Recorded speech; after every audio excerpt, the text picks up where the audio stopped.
Very good morning students. आज की class में हम लोग बात करेंगे GOC general organic chemistry part 1। इस पार्ट 1 में हम लोग डिस्कस करेंगे रिएक्शंस जो ऑर्गेनिक केमिस्ट्री में देखने को मिलती हैं।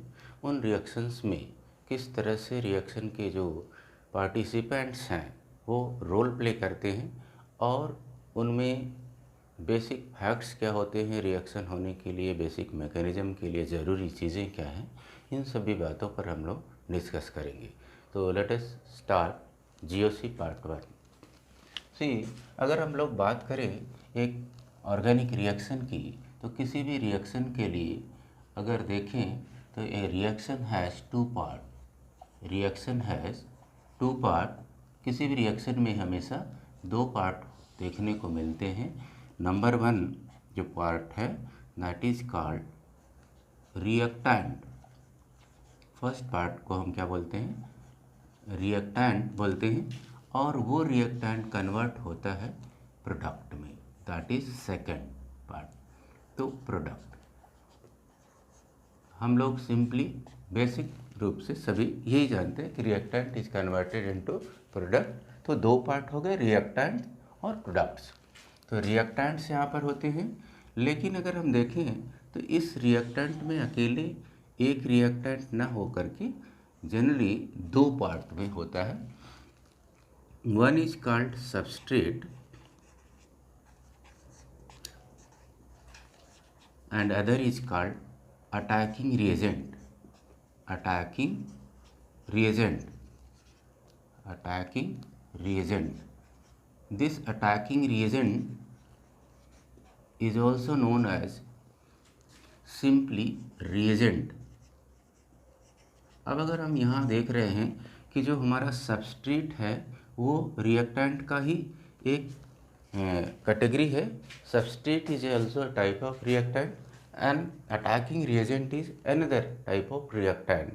बट इन दोनों में बेसिक डिफरेंस ये है कि substrate is taken more in quantity which is slightly less reactive.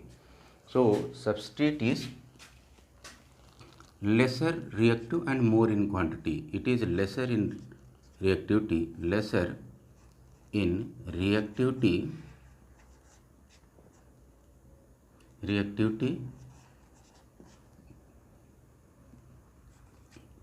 but more reactive, more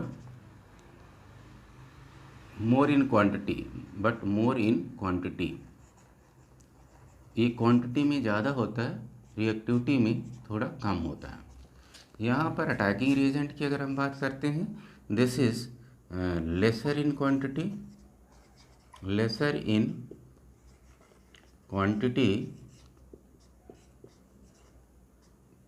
but more reactive. ये रिएक्टिविटी में कुछ सबस्ट्रेट के कंपैरिजन में ज़्यादा होता है। अब उसके बाद जो हमारा आता है प्रोडक्ट क्या होता है? प्रोडक्ट में भी हम दो कैटेगरी में इसको रोल देते हैं, दो तरह के कंपोनेंट की बात करते हैं यहाँ पे। वन इज मेन प्रोडक्ट और ये मेन प्रोडक्ट जो होता है एक्चुअली देखा जाए तो मेन प्रोडक्ट जो होता है ये एक्सपेक्टेड प्रोडक्ट होता है, जिसका हमें मालूम होता है कि ये बनना चाहिए, जिसके लिए हमने रिएक्शन कराया होता है। एक्सपेक्टेड प्रोडक्ट ये इस एक्सपेक्टेड प्रोडक्ट के लिए ही रिएक्शन कराया गया होता है। And next is by product जो दूसरा होता है हमारा वो होता है बाय प्रोडक्ट। और बाय प्रोडक्ट जो होता है वो अनएक्सपेक्टेडली प्रोड्यूस हो जाता है। अनएक्सपेक्टेड प्रोडक्ट होता है जिनको हम जानबूझ करके नहीं बनाते, हमारा टारगेट ये होता नहीं। तो हमने ये देखा कि कोई भी रिएक्शन जो होती है उसके दो पार्ट होते हैं, one is reactant, other is product. Further we categorize as a reactant the substrate which is more in quantity but lesser in reactivity, and another is the attacking reagent, or simply we can say that it is reagent। तो reagent और attacking reagent क्या होता है कि this is more in more in reactivity but less in quantity. Quantity में कम होता है but reactivity में वो इसके कंपैरिजन में थोड़ा ज़्यादा होता है। हालांकि दोनों ही रिएक्टेंट हैं, लेकिन कम ये होता है और ये ज़्यादा होता है। कम वाला ज़्यादा एक्टिव होता है और ज़्यादा वाला थोड़ा कम एक्टिव होता है। और उनके रिएक्टेंट से जो रिएक्शन करने पर जो प्रोडक्ट मिलता है, एक तो हम जानबूझ करके बनाते हैं, जिसके लिए हमने रिएक्शन कराया होता है, वो होता है हमारा एक्सपेक्टेड प्रोडक्ट। और उस एक्सपेक्टेड प्रोडक्ट का को हम मेन प्रोडक्ट कहते हैं यहाँ पर। लेकिन उसके साथ में एक और प्रोडक्ट बन जाता है जो अनएक्सपेक्टेड होता है, और इसको अगर हम कहें तो ये बाई प्रोडक्ट का नाम दिया जाता है। अगर हम देखें तो जो हमारा बाई प्रोडक्ट होता है, sometimes it is useful, sometimes it is harmful. अगर हम फोटोसिंथेसिस रिएक्शन की बात करें तो starch is the target for the reaction photosynthesis which is main product, but during that reaction oxygen is also liberated, so that is byproduct, but this oxygen is very useful. Side by side in the another reaction it is combustion of carbon content. तो combustion of carbon, लकड़ी को हम जलाते हैं, paper जलाते हैं, तो क्या होता है, एक बाई प्रोडक्ट स्मोक के रूप में निकलता है, अनबर्न कार्बन होता है, दैट इज़ हार्मफुल। तो हार्मफुल होता है। तो इस तरह से कभी कभी बाई प्रोडक्ट हमारा यूजफुल होता है, कभी कभी हार्मफुल होता है। एक हम ऑर्गेनिक रिएक्शन लेते हैं इसके लिए, समझने के लिए आपको, ताकि आपको ये बात ज़्यादा क्लियर हो जाए। यहाँ पे मैं एक रिएक्शन ले रहा हूँ।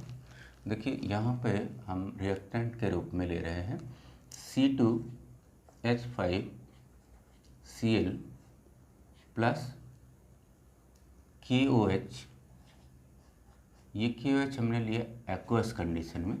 अब इसका रिएक्टेंट जब आपस में रिएक्ट करेंगे तो ये प्रोडक्ट हमें देगा, जो ये C2H5OH प्लस KCl। ये तो यहाँ पर हम क्या चीज़ देख रहे हैं, अगर हम देखें तो ये हमारा टारगेट होता बनाने के लिए, तो दिस इज़ मेन प्रोडक्ट। ये हमारा जो है this is main product and this one is a by product.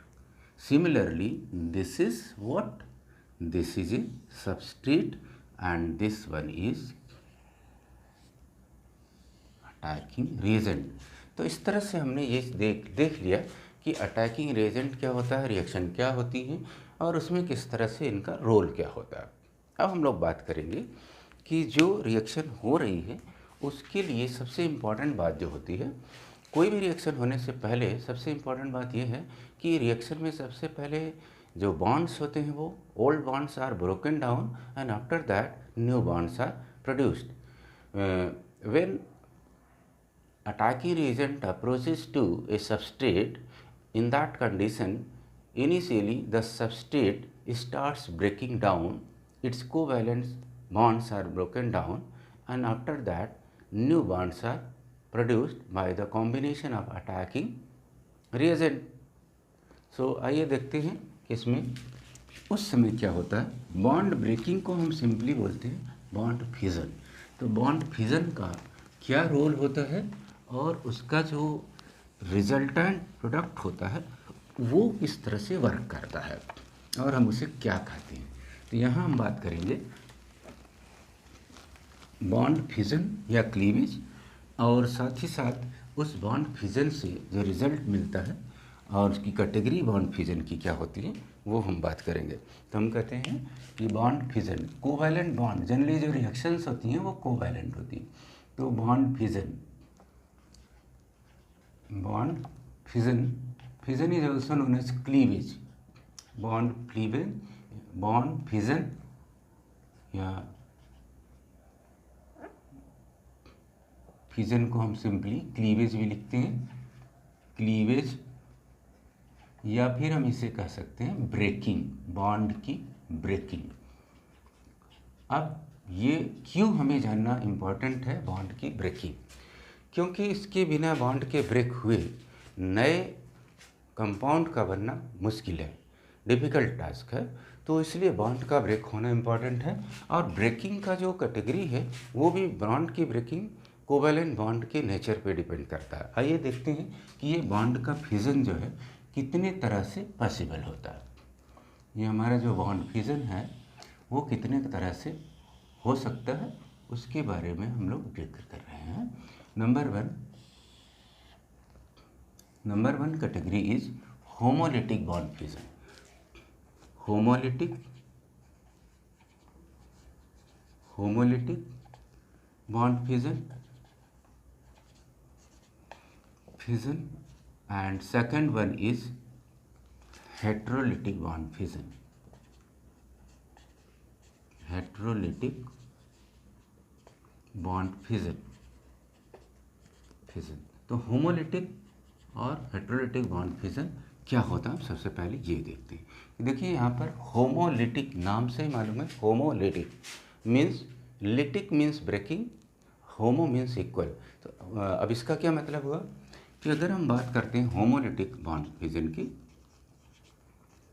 Homolytic bond fission,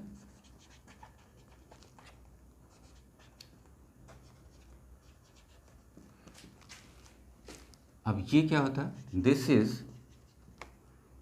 fission of a bond, fission of a pure covalent bond, a pure covalent bond, fission of a pure covalent bond in which atoms participated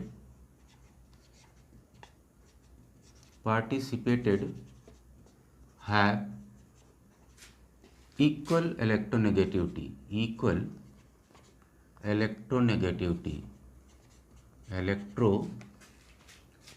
negativity. यहाँ पर बात कर रहे थे जो negativity की बात, कि जो भी एटम्स होते हैं इक्वल इलेक्ट्रोनेगेटिविटी के होते हैं। This fission results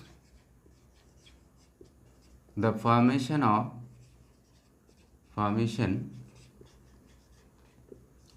free radicals. ये रिजल्ट में क्या देता है हमें, फ्री रेडिकल्स। एक्चुअली ये रेडिकल्स हैं क्या चीज़, radicals are actually the species generated during the bond fission, they are ready to react further. So radical is ready to react. तो यहाँ पे जैसे मैं एग्जांपल ले रहा हूँ, एक प्योर कोवैलेंट बॉन्ड जहाँ पर ए आपस में बॉन्डिंग किए हुए हैं अपने अपने इलेक्ट्रॉन से, इनके बॉन्ड फिजन का जो रिजल्ट होता है वो क्या होता है, ये अपने अपने इलेक्ट्रॉन लेके सेपरेट हो जाते हैं और इनको हम इलेक्ट्रॉन डॉट से दिखाते हैं। अब ये जो जनरेट हुआ, this is called free radical, they are free radicals. अब फ्री रेडिकल्स का नेचर क्या होता है, they are very reactive. Free radicals are very reactive।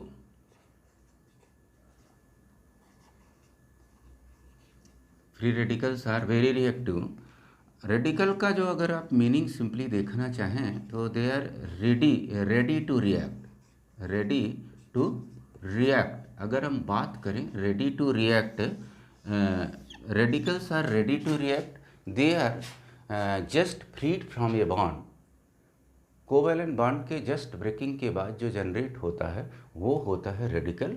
और ये रेडिकल का मीनिंग क्या है यहाँ पे है, ready to react, because they are very reactive, they are just freed from the covalent bond. यहाँ अगर हम बॉन्ड फिजन की बात कर रहे हैं, होमोलिटिक बॉन्ड फिजन, तो होमोलिटिक बॉन्ड फिजन में इक्वली शेयर्ड होता है और अपने अपने इलेक्ट्रॉन को लेकर के ही सेपरेट हो जाते हैं। और इस तरह से इनके सेपरेट होने को हम एक फिश कर्व हुक के थ्रू दिखाते हैं यहाँ पर इस तरह से, और अपने इलेक्ट्रॉन जो लेकर निकलते हैं उनको हम इलेक्ट्रॉन डॉट के फॉर्म में दिखाते हैं, जिन्हें हम फ्री रेडिकल कहते हैं। अब फ्री रेडिकल का नेचर हमने बता दिया कि they are very reactive, they are eager to attack another substance to make a new compound. तो इस तरह से होमोलिटिक फिजन का जो रिजल्ट होता है वो होता है क्या, फ्री रेडिकल। और फ्री रेडिकल्स का एक इम्पॉर्टेंट प्रॉपर्टी है कि they are neutral in nature. भाई they are not charge species, उस पर ना तो पॉजिटिव चार्ज होता है ना ही नेगेटिव होता है, they are neutral species but they are very reactive. तो यहाँ पर हमने फ्री रेडिकल्स का फॉर्मेशन देखा थ्रू होमोलिटिक बॉन्ड फिजन। अब हम बात करेंगे कि बॉन्ड फिजन की दूसरी कैटेगरी क्या होती है और उसका रिजल्ट क्या होता है। जो दूसरी कैटेगरी हमारी है वो हेटेरोलिटिक बॉन्ड फिजन है। तो हम हेटेरोलिटिक बॉन्ड फिजन के बारे में डिस्कस करेंगे कि what is heterolytic bond fission. देखिए हेटेरोलिटिक बॉन्ड फिजन जो है, जैसा कि इसके नाम से ही मालूम है, हेटेरोलिटिक मतलब अनइक्वली ब्रेकिंग। ब्रेकिंग में जो होगा कुछ न कुछ दिक्कत होगी इक्वलिटी से रिलेटेड। अगर हम बात करें यहाँ पर एक बॉन्ड की, जो बॉन्ड हमारे पास है उस बॉन्ड में let it is heterolytic fission, यहाँ पर हेटेरोलिटिक फिजन। तो this type of bond fission, this type of bond fission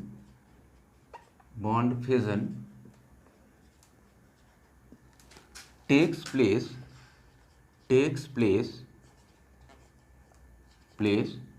in such a covalent bond, such a covalent bond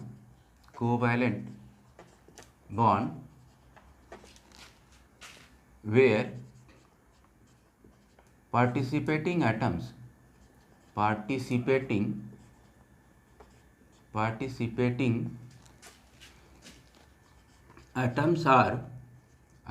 are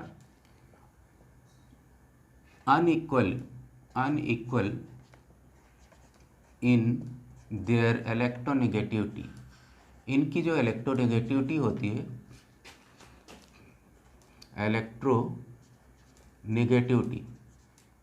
इनकी इलेक्ट्रोनेगेटिविटी एक की ज़्यादा होती है और दूसरे की कम होती है।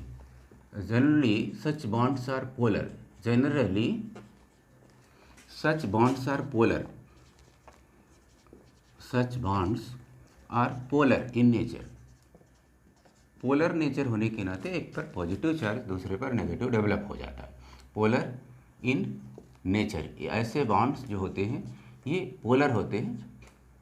एग्जाम्पल की बात करते हैं, लेट हमने जनरल एग्जाम्पल लिया ए बी, ये दो एटम हैं, ए आपस में बॉन्ड किए हुए हैं, कोवैलेंट बॉन्ड है। अगर मैं बात करूं कि this is more electronegative, B वाला पार्ट जो है इलेक्ट्रोनेगेटिव है, जो कि मोर नेगेटिविटी रखता है अपने अंदर, और ये लेस इलेक्ट्रोनेगेटिव, ये वाला लेस इलेक्ट्रोनेगेटिव। तो लेस इलेक्ट्रोनेगेटिव ये वाला है हमारा, ये वाला, और मोर इलेक्ट्रोनेगेटिव ये है। ऐसे केस में होता क्या है कि जो ज़्यादा इलेक्ट्रोनेगेटिव है वो अपने शेयरिंग की, कोवैलेंट बॉन्ड में जो शेयरिंग वाले दोनों इलेक्ट्रॉन हैं उस दोनों इलेक्ट्रॉन को वो अपने पास खींच लेता है, अट्रैक्ट कर लेता है। और इसको हम एक कर्व्ड एरो से दिखाते हैं, कंप्लीट एरो होती है। और ऐसे में जो रिज़ल्ट इसका होगा वो रिज़ल्ट मिलेगा, चार्ज स्पीसीज जनरेट होती हैं, और यहाँ पे जो चार्ज स्पीसीज जनरेट होगी वो जो अपने इलेक्ट्रॉन की वजह से नहीं, दूसरे के इलेक्ट्रॉन की वजह से नेगेटिव हो जाता है बाय, ये नेगेटिव हो जाएगा बाय नेचर, और ये क्या होगा, ये हमारा पॉजिटिव नेचर में आ जाता है। अब यहाँ पर क्या है, ये इलेक्ट्रॉन रिच हो गया, और दूसरा जो है इलेक्ट्रॉन डेफिशिएंट हो गया, तो यहाँ पर इलेक्ट्रॉन डेफिशिएंट वाले को, अब चूँकि बॉन्ड से अभी फ्री हुआ है, तो यहाँ पर इन दोनों को हम एक नए नाम से जानते हैं। जरा यहाँ देखिए कि इसको हम न्यू नेम से किस तरह से जानते हैं। ये जो इसका नया नाम अब हम देंगे, तो जो इलेक्ट्रॉन डेफिशिएंट होता है हमारा, उसको बोलते हैं electrophile. This is known as electrophile.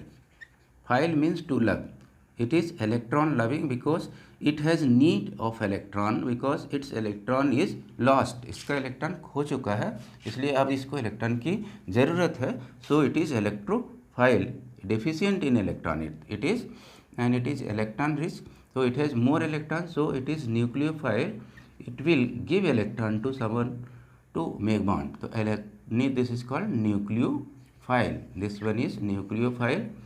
अब यहाँ न्यूक्लियोफाइल, न्यूक्लियो वर्ड कहाँ से आया हुआ है? न्यूक्लियस से. न्यूक्लियोफाइल का मीन्स न्यूक्लियस लविंग.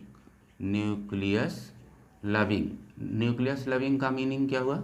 यहाँ न्यूक्लियस जो होता है पॉजिटिव होता है, इसलिए इसका मतलब ये हुआ कि they are positive centre loving. Positive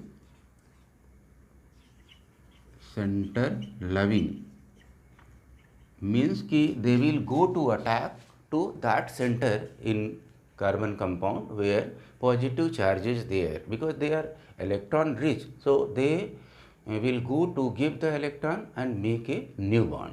So जो हमारा न्यूक्लियोफाइल होता है वो क्या होता है? न्यूक्लियस सीकिंग होता है, बिकॉज न्यूक्लियस को हम यहाँ पॉजिटिव सेंटर की बात पॉजिटिव सेंटर के रूप में जानते हैं, और उस पॉजिटिव सेंटर पर इलेक्ट्रॉन की ज़रूरत होती है और इनके पास ऑलरेडी इलेक्ट्रॉन है, तो इसलिए इलेक्ट्रॉन दे करके वहाँ पे बॉन्डिंग करते हैं. तो बेसिक नेचर जो हमारा न्यूक्लियोफाइल का है कि they are electron rich species, may be in general they are charge species, but sometimes they are neutral. If they are neutral, they are having lone pair of electron. So if they are electron rich, they can act as a nucleophile, but if they are electron deficient, it is not necessary that they must be charged, but in general they are charged. जो electron deficient की हम बात कर रहे हैं उनके पास electron अगर नहीं है तो ज़रूरी नहीं है कि चार्ज्ड स्पीसीज ही होंगे, वो उसके पास इलेक्ट्रॉन डेफिशिएंट हम कहते हैं उस समय जब ऑक्टेट पूरा नहीं होता उनका, तब भी हम उसको इलेक्ट्रॉन डेफिशिएंट बोलते हैं. तो इस तरह से हमने इलेक्ट्रोफाइल और न्यूक्लियोफाइल देखा, और न्यूक्लियोफाइल और इलेक्ट्रोफाइल का क्या रोल होता है. अब ये हमारे पास जो न्यूक्लियोफाइल और इलेक्ट्रोफाइल हैं या फ्री रेडिकल्स हैं, यही होते हैं हमारे अटैकिंग रीजेंट का रोल प्ले करने वाले. तो अगर हम इसको कैटेगराइज कर दें तो देखिए हम न्यू जो जिनमें हमने अभी डिस्कस किया था कि हमारा रिएक्टेंट जो होता है वो हमारा सबस्ट्रेट और रीजेंट के रूप में जाना जाता है, जिसे हम रीजेंट कहते हैं, जिसे वेरी रिएक्टिव, वो वेरी रिएक्टिव यही होती हैं, चाहे वो फ्री रेडिकल के फॉर्म में हैं और चाहे वो कोई न्यूक्लियोफाइल या इलेक्ट्रोफाइल है. तो अगर मैं यहाँ रीजेंट या अटैकिंग रीजेंट की बात करूँ, अटैकिंग रीजेंट की 3 तरह से कैटेगराइज किया गया है आपके पास. ये अटैकिंग रीजेंट हमारे पास या तो वो फ्री रेडिकल होगा, हो सकता है कि ये कोई फ्री रेडिकल हो, फ्री रेडिकल, या फिर ये इलेक्ट्रोफाइल होगा, इलेक्ट्रोफाइल होगा, इलेक्ट्रोफाइल, या फिर ये न्यूक्लियोफाइल हो सकता है. तो इसके बारे में भी हमने डिस्कस किया था. और एक और बात हम लोग करेंगे कि इलेक्ट्रोफाइल और न्यूक्लियोफाइल, फ्री रेडिकल्स, ये सभी जब सबस्ट्रेट पर अटैक करने के लिए जाते हैं ताकि रिजल्टेंट प्रोडक्ट हमें मिल सके. अब उस रिएक्शन के ड्यूरिंग एक और हैपनिंग होती है जिसको हम लोग बोलते हैं इंटरमीडिएट फेज, और इंटरमीडिएट या ट्रांजिशन फेज बोलते हैं. वहाँ पर उसके नेचर के अकॉर्डिंग जो हमारा प्रोडक्ट बनेगा, उस जो हमारा इंटरमीडिएट बनेगा उसका नेचर क्या होता है, और उसके बाद जो प्रोडक्ट बनेगा उसका नेचर क्या होगा, और उसके बेसिस पर रिएक्शन का नेचर डिसाइड किया जाता है. तो आइए हम देखते हैं इंटरमीडिएट फॉर्मेशन जो होता है वो किस तरह से होता है और उसमें हम लोग क्या सीखते हैं. देखिए अगर मैं यहाँ बात करूँ, मैं यहाँ पे दिखाता हूँ टाइम के साथ में ये हमारे पास यहाँ पर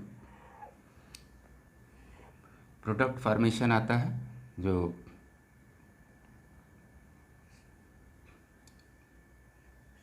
इस पर हम दिखाते हैं प्रोडक्ट, और यहाँ पर हम दिखाते हैं energy, energy of reactant, reactant यहाँ पर जैसे जैसे ऊपर जाते हैं ये मैक्स एनर्जी वाला होता है, एनर्जी क्या होता है, और यहाँ पर लीस्ट एनर्जी होता है, जीरो, लीस्ट एनर्जी। अगर मैं यहाँ बात करूँ तो देखिए एक और इम्पोर्टेंट बात कि हर रिएक्टेंट की अपनी कुछ ना कुछ एनर्जी होती है। अगर हमने एक रिएक्टेंट यहाँ लिया है तो रिएक्शन के ड्यूरिंग टाइम के साथ में ये एक मैक्सिमम स्टेट पर जाता है और वहाँ से फिर से ये टूट जाता है। टूटने के बाद इसका नेचर जो होता है वो देखिए क्या होने वाला है। आपको मालूम है कि ये एक लिमिटिंग कंडीशन आती है जहाँ पर रिएक्शन का प्रोडक्ट कुछ भी नहीं बनता है, वो स्टेबल हो जाता है, जो प्रोडक्ट बन चुका वही हरदम रहता है। तो यहाँ पर ये हम लिखते हैं प्रोडक्ट, और ये प्रोडक्ट को अगर मैं यहाँ से देखूँ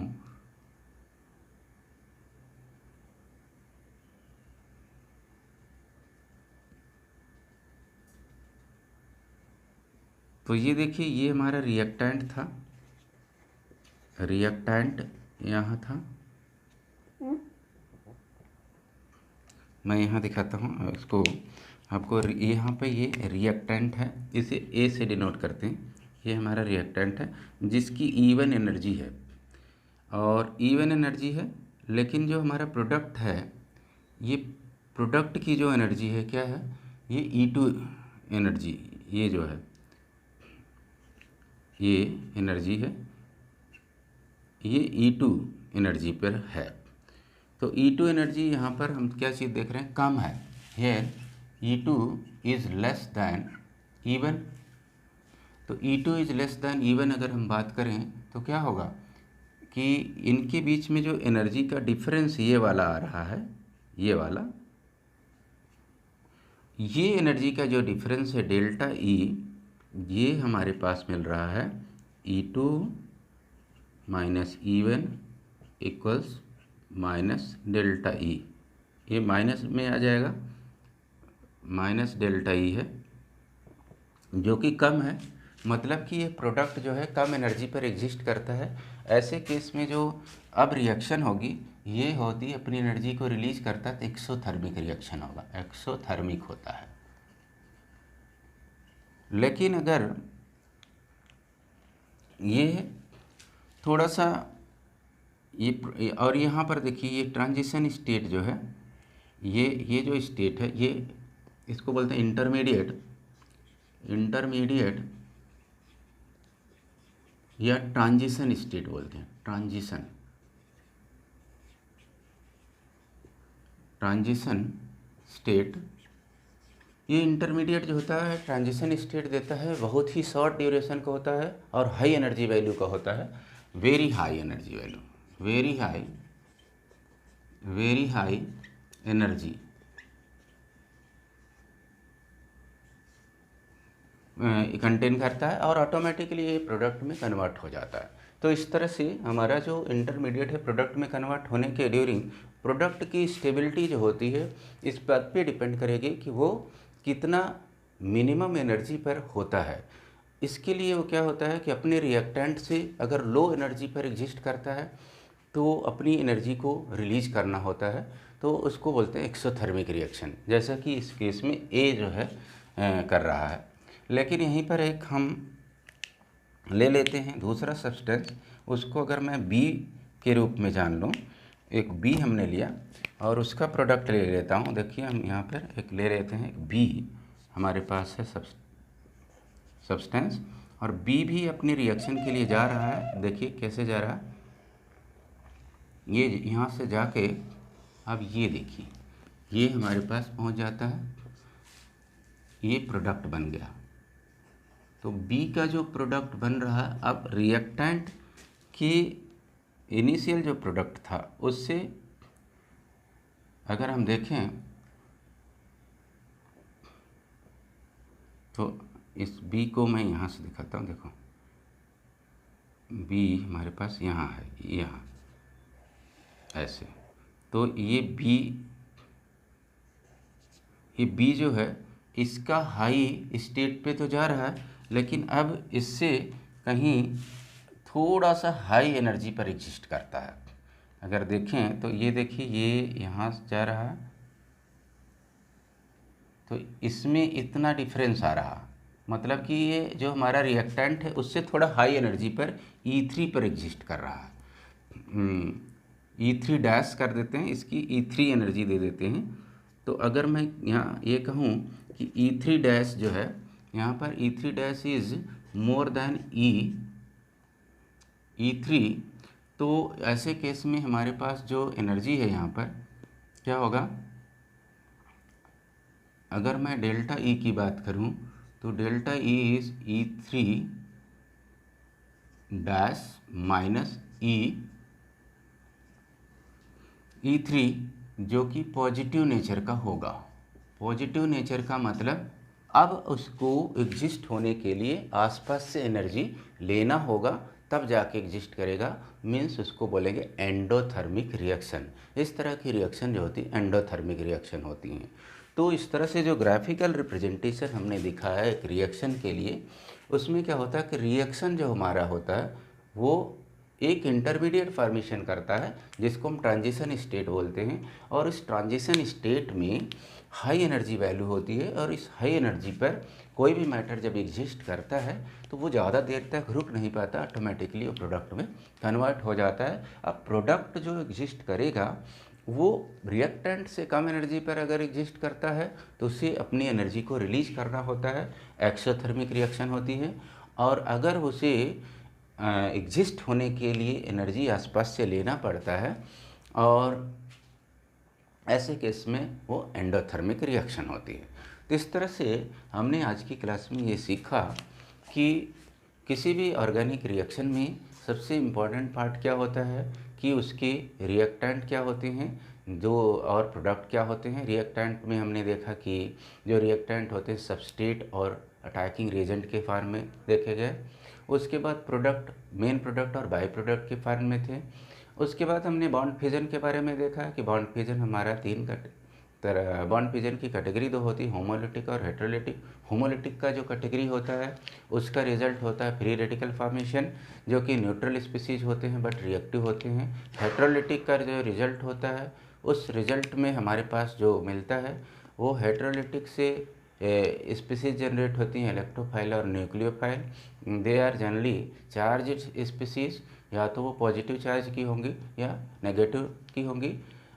इनको हम इलेक्ट्रोफाइल और न्यूक्लियोफाइल के नाम से जानते हैं। पॉजिटिव वाले को इलेक्ट्रोफाइल और नेगेटिव वाले को न्यूक्लियोफाइल के नाम से जानते हैं। पर ये ज़रूरी है कि न्यूक्लियोफाइल जो होता है या इलेक्ट्रोफाइल चार्ज स्पीसीज हो, पर इन जनरल देखने को मिलता है। उसके बाद हमने जो बात किया कि किस तरह से इंटरमीडिएट फॉर्मेशन होता है और उसका एक्सोथर्मिक और एंडोथर्मिक रिएक्शन कैसे होते हैं, उसका हमने ग्राफिकल रिप्रेजेंटेशन भी सीखा। सो जीओसी पार्ट 1 में आज हमने ये सब बातों को सीखा। आज के लिए इतना ही। नेक्स्ट क्लास में हम कुछ और सीखेंगे पार्ट 2 में जीओसी से रिलेटेड बातें। Thank you for today.